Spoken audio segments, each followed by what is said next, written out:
अस्सलाम वालेकुम फ्रेंड्स, स्वागत है आपका इस यूट्यूब चैनल जेके स्टडी मटेरियल में।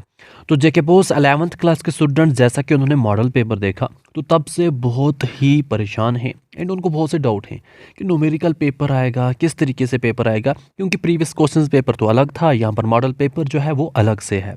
तो मैं आपके यहाँ पर ये डाउट्स क्लियर करने आया हूँ एंड कैसे आपने केमिस्ट्री पास करनी है वो भी यहाँ पर बताने आया हूँ। तो आपने इस वीडियो को एंड तक देखना है। अगर आप इस चैनल पर पहली बार आए हैं, इसको सब्सक्राइब करके रखें ताकि हर इंपॉर्टेंट अपडेट आपको इस चैनल पर मिलती रहे। नोटिफिकेशन ऑन रखना, आपके रिलेटेड कोई भी वीडियो होगा इसलिए अब तक पहुंच पाएगा। अपने टाइम को कैसे मैनेज करें और बेस्ट टाइम टेबल कैसे बनाएं, जो ये 40 डेज आपको बचे हुए हैं इनमें आप इजीली अपना पूरा सिलेबस कवर कर सको, उस पर ऑलरेडी मैंने वीडियो बना के रखा है, लिंक डिस्क्रिप्शन में है, ऊपर आई बाल पर भी क्लिक करके आप देख सकते हो। पहले उसको सिंपली बात करते हैं आपके मॉडल पेपर के बारे में। जो आपका यहाँ पर मॉडल पेपर है, जो आपका पेपर पैटर्न है, तो जब मैंने मॉडल पेपर आपको प्रोवाइड किए थे तब से बहुत स्टूडेंट्स यहाँ पर मैसेज कर रहे हैं एंड उनको बहुत सी यहाँ पर प्रॉब्लम भी है, परेशान भी हो रहे हैं कि हम अब क्या करेंगे, क्योंकि यहाँ पर न्यूमेरिकल थोड़ा ज़्यादा है, प्रीवियस क्वेश्चन पेपर में तो वो अलग सिस्टम है, तो हम कैसे पढ़ें, तो वो मैं आपको यहाँ पर समझाता हूँ। यहाँ पर एक चीज़ पहले देख लो, जो लॉग टेबल्स है, अगर आपको ज़रूरत पड़े आप लॉग टेबल साथ में ला सकते हो, मगर कैलकुलेटर जो है वो अलाउड नहीं है आपके एग्जाम हॉल में, कैलकुलेटर्स की अलाउड नहीं है, मगर आप लॉग टेबल्स अगर आपको ज़रूरत पड़े तो आप ला सकते हो। बात करते हैं जो पेपर पैटर्न आपने देखा था जिसको देख के आप परेशान हो गए थे। देखो यही पेपर पैटर्न था, यही आपका मॉडल पेपर था। तो आपने जैसे ही इसको देखा ना तो आप परेशान हो गए। अब सिंपली मैं आपको एक बात बोलता हूँ, इस मॉडल पेपर का मतलब ये नहीं है कि आपको ऐसे क्वेश्चन आएंगे। एक्चुअली मॉडल पेपर का मतलब है कि इतने क्वेश्चन इतने नंबर वाले आएंगे और थोड़ा इस हिसाब से आएंगे। जैसा कि आप यहाँ पर थोड़ा ऊपर देखो, आपका जो पैटर्न है वो इस तरीके से समझना है। आपका क्वेश्चन नंबर 1 से लेकर क्वेश्चन नंबर 5 तक very short answer type question आएंगे, जो 1 मार्क्स ईच होगा, जिसमें आपको किसी का फार्मूला भी पूछा जाएगा या कुछ और चीज़। क्वेश्चन नंबर 6 से लेकर 12 तक आपको शॉर्ट आंसर टाइप क्वेश्चन होंगे, 2 मार्क्स ईच। तो यहाँ पर 2 मार्क्स वाले आपको 6 से 12 तक होंगे क्वेश्चन। अब ऐसा नहीं है जो 6 से लेकर 12 तक आपको क्वेश्चन जो पूछे गए हैं सेम ऐसे होंगे, ऐसा नहीं है। तो फिर वो कैसा होगा वो भी थोड़ा बताता हूँ।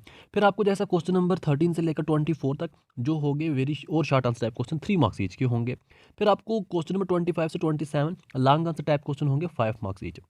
अब यहाँ पर एक चीज़ दिमाग में रखो, आपके यहाँ पर जो लॉन्ग आंसर टाइप क्वेश्चन हैं जैसा कि 25 टू 27, ये थोड़ा मैं आपको यहाँ पर एक चीज़ दिखाना चाहता हूँ, इसको समझ लो, समझो, आप कामयाब होगे। उसका भी रीज़न बताता हूँ क्या मसला है। देखो आपके जो 5 मार्क्स ईच क्वेश्चन है, एक तो क्वेश्चन नंबर 25, एक तो क्वेश्चन नंबर, फिर साथ में आपको आर में आता है, फिर 26, फिर 27। आपके 3 क्वेश्चन ऐसे होंगे जो 5 मार्क्स की ईच होंगे, सिर्फ 3 क्वेश्चन। थोड़ा समझना इस चीज़ को, मैं क्या कहना चाहता हूँ आपको कि 5 मार्क्स वाले सिर्फ 3 क्वेश्चन ही पूछे जाएंगे, सिर्फ 3 क्वेश्चन होंगे 5 मार्क्स वाले। बाकी सब क्वेश्चन क्या है, कोई 3 मार्क्स के, कोई 2 मार्क्स के, कोई 1 मार्क्स के। तो आप ये दिमाग में रखो कि 3 मार्क्स जो क्वेश्चन होगा उसको कितना लिखना होता है। अगर 3 मार्क्स का कोई क्वेश्चन उसको कितना लिखना होता है, 3-4 पेज तो नहीं भरने होते ना। तो आपने कोशिश करनी है सिर्फ और सिर्फ शॉर्ट आंसर टाइप क्वेश्चन पढ़ने की। अगर आप सिर्फ शॉर्ट आंसर टाइप क्वेश्चन पढ़ोगे जो आपके 5 से 6 लाइन्स का ही होगा, फॉर एग्जाम्पल अगर 3 मार्क्स ईच का क्वेश्चन आपको आता है, आप 3-4 ही लाइन लिखोगे आपको पूरे मार्क्स मिलेंगे। मैक्सिमम अगर 5 लाइन्स भी लिखोगे आपको पूरे मार्क्स मिलेंगे। तो यहाँ पर आपको क्या है, 5 मार्क्स वाले तो 3 ही क्वेश्चन होंगे, तो 5 मार्क्स के लिए आपको 2, चलो 1-2 पेज भरने पड़ते हैं। तो उन पेज को अगर छोड़ दो, आप सोचो हम लॉन्ग आंसर टाइप क्वेश्चन पढ़ेंगे ही नहीं, क्योंकि अगर हम लॉन्ग आंसर टाइप क्वेश्चन पूरे चैप्टर्स में पढ़ते हैं, पूरा कवर करते हैं, हमें तो सिर्फ 15 ही मार्क्स आएंगे। तो अगर हम इन 15 मार्क्स को, अभी 11th हमें क्या है, तो इनको छोड़ देते हैं, बाकी पढ़ते हैं। बाकी हमें क्या है, 3 मार्क्स वाले, 2 मार्क्स वाले और 1 मार्क्स ईच वाले। तो इसमें क्या होगा हमें, तो 3 मार्क्स, 2 मार्क्स, 1 मार्क्स में हैं कितने क्वेश्चन, थोड़ा ये देखो। आपको जो शॉर्ट आंसर टाइप क्वेश्चन सिर्फ 1 मार्क्स वाले आएंगे, वहाँ पर किसी का फार्मूला, किसी का क्या, किसी का सिंपली एक लाइन, एक वर्ड का यहाँ पर आपको आंसर होगा, तो यहाँ पर आपको 5 मार्क्स बनते हैं। फिर आपका आता है क्वेश्चन नंबर 6 से लेकर 12 तक शॉर्ट आंसर टाइप क्वेश्चन सिर्फ 2 मार्क्स ईच। यहाँ पर आप 2 लाइन, 1 लाइन भी लिखोगे आपके लिए इनफ है। यहाँ पर आपको 7 क्वेश्चन आएंगे, तो 7 क्वेश्चन और 2 मार्क्स ईच, तो यहाँ पर आपको 14 मार्क्स बनेंगे। 14 मार्क्स आपको कहाँ से बनेंगे, जो आपके 2 मार्क्स ईच हैं। फिर आपके आ जाते हैं 3 मार्क्स ईच, तो 3 मार्क्स ईच के आपको वो 12 क्वेश्चन आएंगे, तो 12 क्वेश्चन आपको 3 मार्क्स ईच के आएंगे। तो 3 मार्क्स ईच के लिए आप कितने लिखोगे, मैक्सिमम ज़्यादा से ज़्यादा 5 ही लाइन्स लिखोगे ना, 6 लाइन्स ही लिखोगे ना, उससे ज़्यादा तो क्या करना है, 3 मार्क्स का ही तो क्वेश्चन है। तो आपको यहाँ पर 36 मार्क्स बनेंगे, 55 मार्क्स। तो 55 मार्क्स आपको सिर्फ 1 मार्क्स, 2 मार्क्स, 3 मार्क्स वाले के बनेंगे, 55 मार्क्स आपको इनके बनेंगे। तो 15 ही मार्क्स तो आपको लॉन्ग है, तो लॉन्ग को आप साइड रखो, सिंपली आपको समझ आ गई होगी।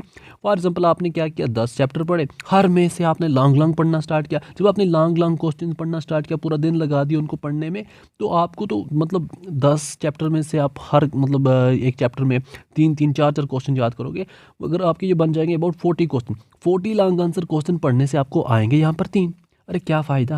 अभी तो आपने सिर्फ नॉलेज गेन के लिए पढ़ना है। 11th में क्या करने हैं मार्क्स? अगर 11th में आप शॉर्ट आंसर टाइप क्वेश्चंस ही पढ़ोगे, आपको 55 मार्क्स बनेंगे। 55 अगर ना भी आए तो 50 यहाँ पर तो आ ही जाएंगे आउट ऑफ 70। फिर 30 में से अगर आपको 20 भी आते हैं तब भी आपके 70 मार्क्स पर सब्जेक्ट बन जाएंगे यहाँ पर। आपको समझ आ गई होगी, आपने कोशिश करनी है 1 marks 2 marks and 3 marks each वाले क्वेश्चन पे। तो यहाँ पर जो भी आपकी बुक पे आपको जो भी यहाँ पर क्वेश्चन है, जो छोटे क्वेश्चन हैं अप टू 5 लाइन्स 6 लाइन्स, उतना ही पढ़ो, उससे ज़्यादा मत पढ़ो। 5-6 लाइन्स तक ही पढ़ो। हाँ, जिसका थोड़ा रिएक्शंस वगैरह बनानी होती है थोड़ा उसको पूरा बना दो, बाकी ज़्यादा दिमाग लगाने की ज़रूरत नहीं है।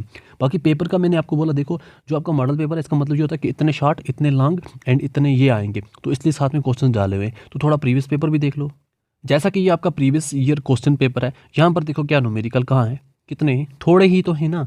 यहाँ पर आप देख सकते हैं बिल्कुल बहुत थोड़े हैं। तो यहाँ पर भी आप देखिए आपको क्या करना है। अगर आप very short answer type question पूरे कवर करोगे आपके ये 5 मार्क्स बन जाएंगे। आपने तो छोटे छोटे ही क्वेश्चन याद करने हैं। आपने शॉर्ट आंसर टाइप क्वेश्चन किए, 2 मार्क्स ईच के आपके क्वेश्चन है। यहाँ पर आप क्वेश्चन नंबर 6 से लेकर क्वेश्चन नंबर कहाँ तक बनते हैं, 12 तक बनते हैं। एंड ये भी आपके छोटे कंप्लीट हो गए। फिर आप यहाँ पर आएंगे short answer type question 3 marks each, question number 13 से लेकर, देखो कितने, आप ये दिमाग लगाओ ना, देखो कितने कितने छोटे छोटे क्वेश्चन है। क्वेश्चन नंबर 1 से लेकर क्वेश्चन नंबर 24 तक देखो आपको कितने छोटे छोटे आंसर लिखने हैं। यहाँ पर बिल्कुल छोटे छोटे आंसर लिखने हैं, तो आप छोटे ही आंसर याद करो। क्या आप 3 क्वेश्चंस के लिए अपना ऐसे दिमाग वेस्ट करोगे? ज़रूरत ही नहीं है। इन 3 क्वेश्चंस को क्या करना है, इन 3 क्वेश्चन को फिलहाल साइड ही छोड़ दो। तो इन क्वेश्चंस पर फोकस करो जो छोटे छोटे हैं। तो आप मेरी बात समझ गए होंगे मैं क्या कहना चाहता हूँ। तो यहाँ पर आपके question number 24 up to question number 1 से लेकर क्वेश्चन नंबर 24 तक पूरे शॉर्ट आंसर टाइप क्वेश्चन हैं। आपने पूरे शॉर्ट ही याद करने हैं, तो इनके आपको 55 मार्क्स बनते हैं। तो आपने यही प्रिपेयर करना है अच्छे तरीके से। इन छोटे छोटे क्वेश्चंस को याद करो, ऐसे ऐसे छोटे छोटे क्वेश्चंस को याद करो, बड़े बड़े क्वेश्चंस को साइड छोड़ दो। बाकी आपने मॉडल पेपर और इस क्वेश्चन पेपर को थोड़ा कंपेयर करके एक चीज़ देख ली होगी कि यहाँ पर न्यूमेरिकल ज़्यादा नहीं आते। तो उसमें आए थे वो सिर्फ दिखाने के लिए थे कि देखो पेपर ऐसा आता है, इतने मार्क्स के इतने क्वेश्चन, इतने मार्क्स के इतने क्वेश्चन, बाकी ज़्यादा कुछ नहीं है। अगर आपने सिलेबस देखना है थोड़ा वो भी देख लो। तो जो आपका यहाँ पर सिलेबस दिया गया है, आप थोड़ा सिलेबस अगर देख लें तो कितने कितने मार्क्स का यहाँ पर है। Some basic concept of chemistry 5 marks का है, स्ट्रक्चर ऑफ एटम। तो आप अगर यहाँ पर जैसा मैंने आपको बोला हर एक आप शॉर्ट आंसर सब चैप्टर्स के याद करो, शॉर्ट क्वेश्चन जो भी हैं, तो आपको 55 प्लस मार्क्स बनेंगे आउट ऑफ 70। तो यहाँ पर भी आप अगर चूज़ करना चाहो ना चैप्टर्स कि कौन सा चैप्टर हम चूज़ करें आपके लिए बेस्ट है, तो यहाँ से आप चूज़ कर सकते हो। आपको दिया हुआ है, जैसे आपको अगर थर्मोडायनामिक जो है 4 मार्क्स का ईजी लग रहा है तो पढ़ो, आपको इक्विलिब्रियम लग रहा है ईजी पढ़ो। तो ऐसे ऐसे भी आप चूज़ कर सकते हो अप टू 50 मार्क्स के चैप्टर आप चूज़ करके तब भी आप इजीली पास हो जाओगे। तो यहाँ पर मैं आपको मेन चीज़ यही गाइड करना चाहता था। बाकी इंपॉर्टेंट क्वेश्चंस भी आपको मिलेंगे व्हाट्सएप ग्रुप में भी, एंड वीडियोस भी बनाऊंगा, तो जल्दी कोशिश करूंगा आपको प्रोवाइड करने की। एंड ऐसे अगर वीडियोस बाकी सब्जेक्ट की भी चाहिए तो कमेंट करके बताना। फिजिक्स एंड बायो मैथ सब के आपको मिल जाएंगे, सिर्फ कमेंट करके यहाँ पर रखना। इस वीडियो को बाकी फ्रेंड्स तक भी शेयर करना ताकि उनकी भी हेल्प हो सके। अपने यहाँ पर स्कूल्स हायर सेकेंडरीज़ के जो व्हाट्सएप ग्रुप हैं उधर भी शेयर कर देना। वीडियो को देखने के लिए थैंक यू सो मच।